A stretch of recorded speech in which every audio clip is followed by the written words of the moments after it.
ऐसे बोलनाई यारी गाजे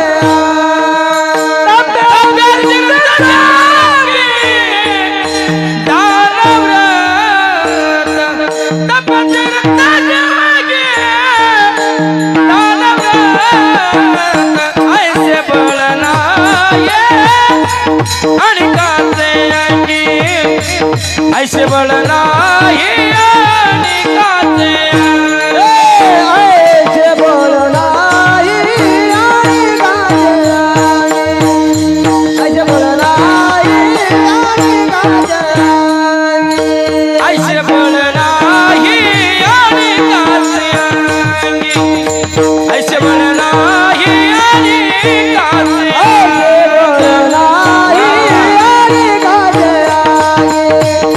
ऐसे बोलनाई यारी गाजे ऐसे बोलना ही अणिकाचे अंगी ऐसे बोलना ही अणिकाचे अंगी तपात रचना दान व्रता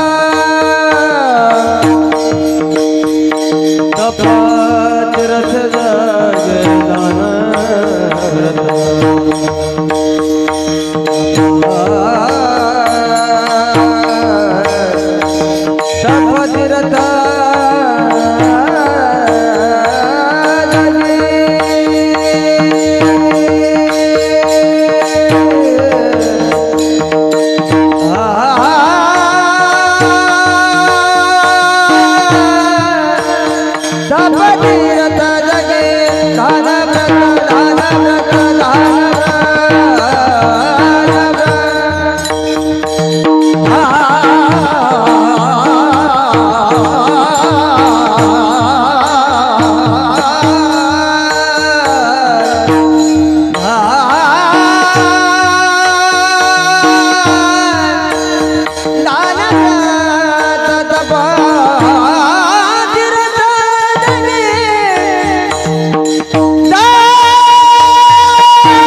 केल्या चरण वैष्णवांचं चरण पाहिल्याच्या नंतर मनाला समाधान प्राप्त होतं. खरं सांगू का, जाता जाता मला सुद्धा एवढं समाधान प्राप्त झालं गड्या. कारण मला असं वाटायला लागले मी कीर्तन भगवानवाडीमध्ये करला नाही, साक्षात पंढरपूरमध्येच करायला पाहिजे.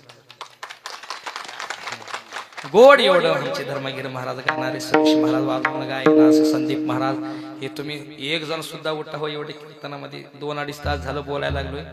एक जण, हे शिस्तता जी आहे का नाही, ते शिस्तता पंढरपूरमध्येही नसेल, वाळंदीमध्ये नसेल, पण ते शिस्तता तुम्ही भगवानवाडीमध्ये दाखवली म्हणून प्रति पंढरपूर भगवानवाडी झाली. एवढं शिस्तता अजून 3 दिवस फक्त पाळल्या का नाही.